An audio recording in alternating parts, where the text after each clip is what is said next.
sektor pendidikan ini, tapi juga untuk sektor-sektor yang lain, yang memang bukan hanya memahami, bukan hanya mengerti secara intelektual tentang fenomena akselerasi perubahan-perubahan itu, tetapi juga secara mental memang terikat dengan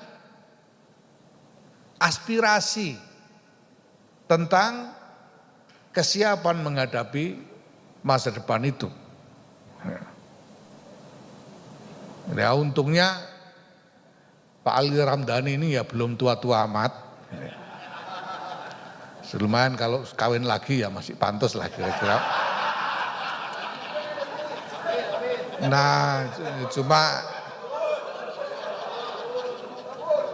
yaitu prosedurnya katanya agak rumit pegawai negeri ini. Nah, yang jelas kita perlu, saya sekarang ini, saya suami istri itu kami berdua sama-sama dari generasi X. Ya, karena saya telat kawin dulu, maka anak saya 4 orang, yang paling tua itu lahir di penghujung era milenial, di akhir era milenial, tahun 98, dan adik-adiknya semuanya generasi Z. Itu aja saya dan istri saya itu sering bingung menghadapi tingkah anak-anak kami sendiri ini. Susah memahami karena mereka dididik dengan lingkungan yang sama sekali berbeda. Mereka diterpa dengan pengalaman-pengalaman yang sama sekali berbeda dari apa yang kami alami. Nah, ini memerlukan penghayatan yang sungguh-sungguh supaya kita mampu dengan tepat merumuskan kebijakan-kebijakan yang sesuai dengan kebutuhan anak-anak didik kita. Nah, ini berarti bahwa kita juga harus punya kelincahan di dalam mengelola kurikulum pendidikan yang kita pakai. Harus ada, bahasa Inggrisnya itu agility. Jadi harus lincah di dalam mengelola kurikulum. Dengan kata lain kita harus siap untuk secara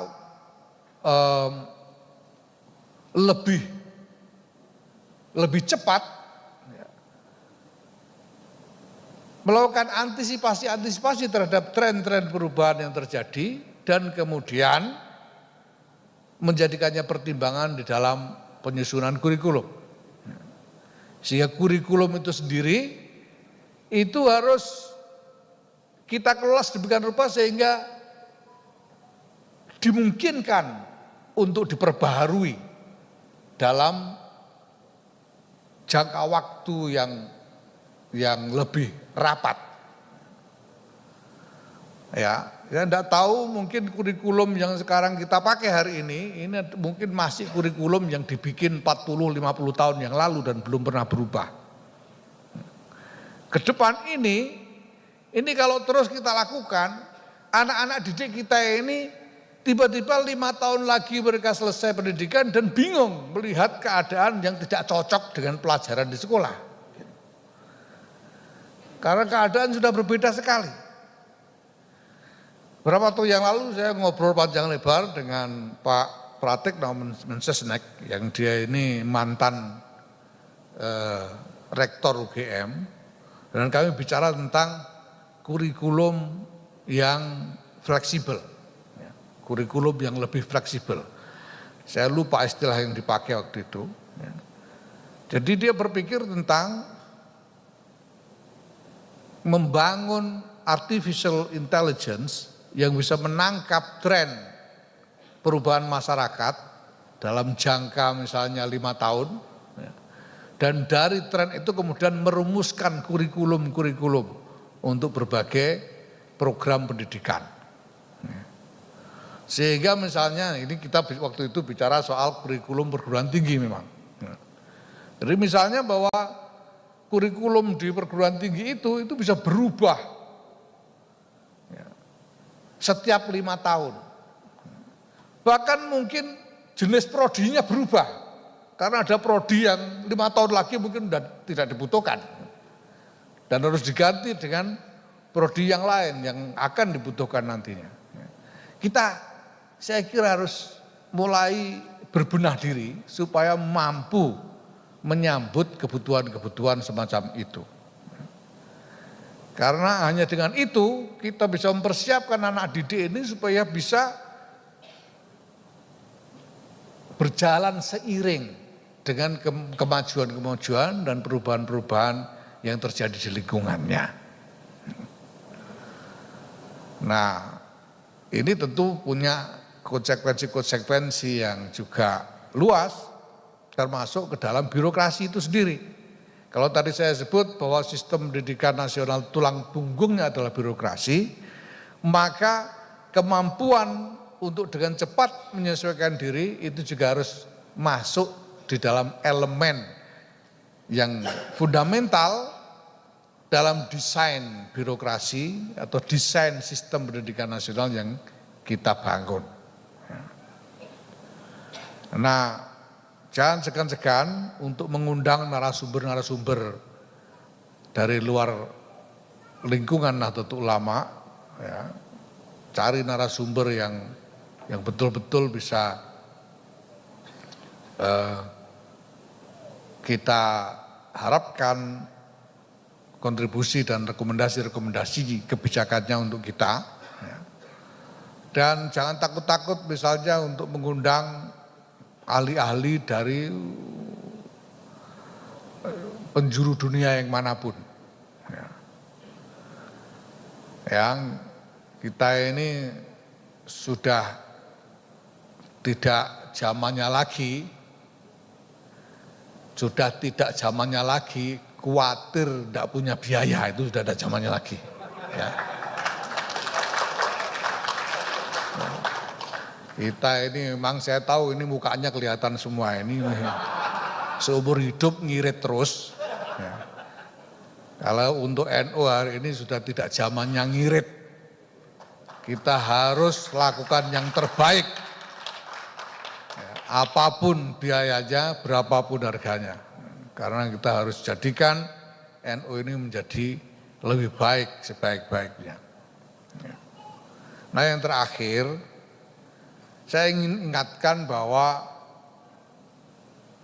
NU ini didirikan dengan mengemban nilai-nilai fundamental. Ini bukan hanya organisasi yang sekedar menjalankan berbagai macam kegiatan seperti organisasi-organisasi lainnya. Nahdlatul Ulama ini didirikan dengan mengemban nilai-nilai. Dan nilai-nilai itu sangat fundamental. Dan bahkan nilai-nilai yang diemban oleh Nahdlatul Ulama itu yang paling mendasar sebetulnya terkait dengan pendidikan.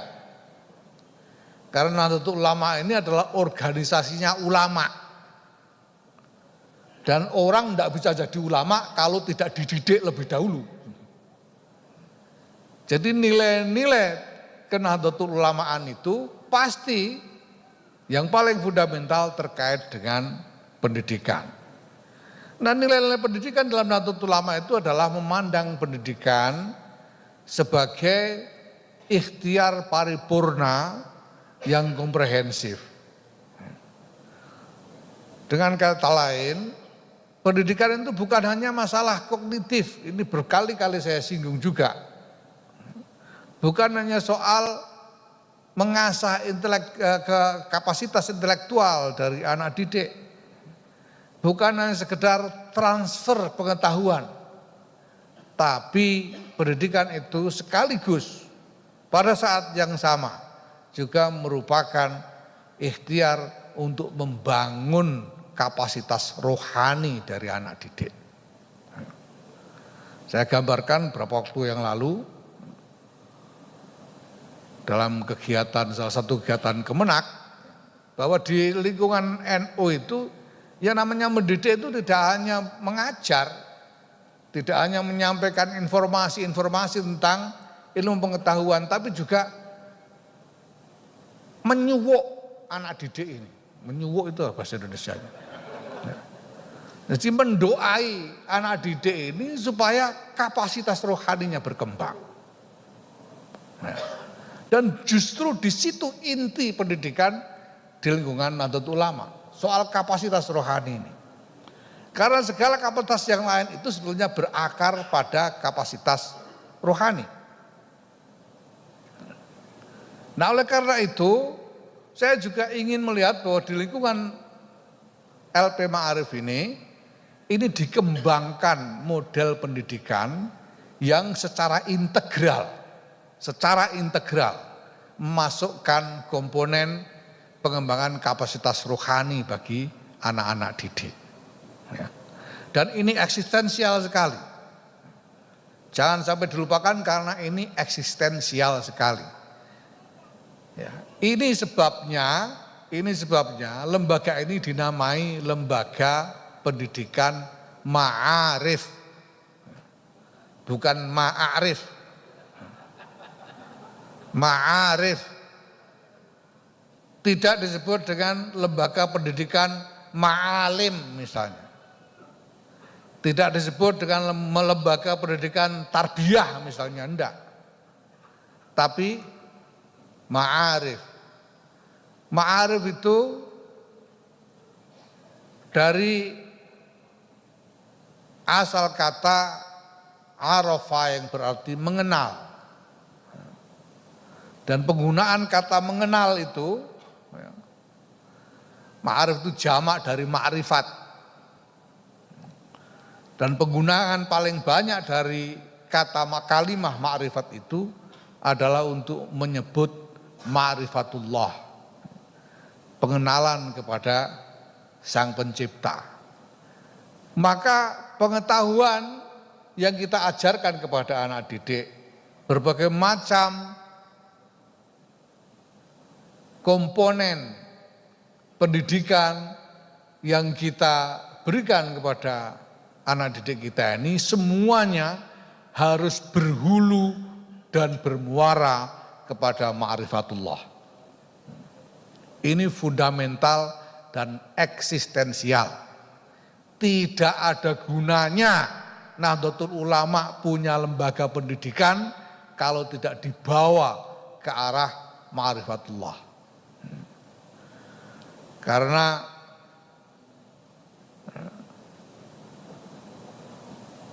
dalam salah satu kitabnya, yaitu Minhajul Abidin, Syekh Abu Hamid Muhammad bin Muhammad Al-Ghazali, beliau mengutip satu riwayat yang konon berasal dari Nabi Nuh alaihissalam, yang pada waktu itu dalam satu dialog dengan Allah Subhanahu wa taala menanyakan apa ilmu yang manfaat itu. Ilmu apakah, ilmu bagaimanakah yang dianggap sebagai ilmu yang manfaat?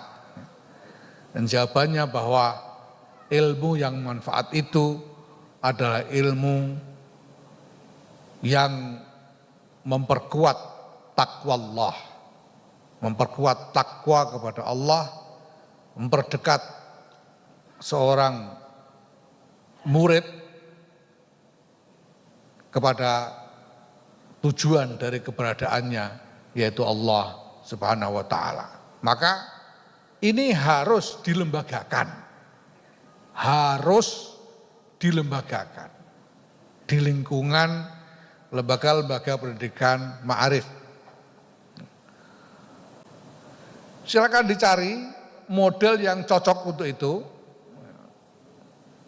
Mungkin bisa berbeda-beda, mulai dari Raudhatul Atfal, dari madrasah ibtidaiyah dan sekolah dasar, sampai Sanawiyah dan SMP yang sederajat, ya, Alia dan SLTA yang lainnya, bagaimana model pendidikan ruhani yang cocok.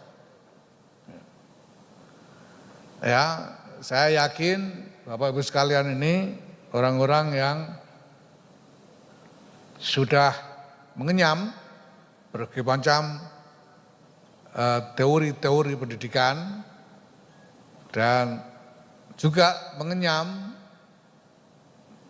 pendidikan dari lingkungan pesantren dan lembaga-lembaga pendidikan agama kita, sehingga saya percaya Bapak Ibu sekalian bisa merancang model untuk memasukkan elemen pendidikan kapasitas rohani ini di lingkungan lembaga-lembaga pendidikan kita. Ya. Ini pesan yang ingin saya tekankan dengan tandas, ya, supaya ada bedanya anak-anak yang dididik oleh Nahdlatul Ulama dengan yang dididik di tempat lain. Ya. Nah, ini juga akan menentukan bagaimana Nahdlatul Ulama ini sendiri, wajah Nahdlatul Ulama ini di masa depan.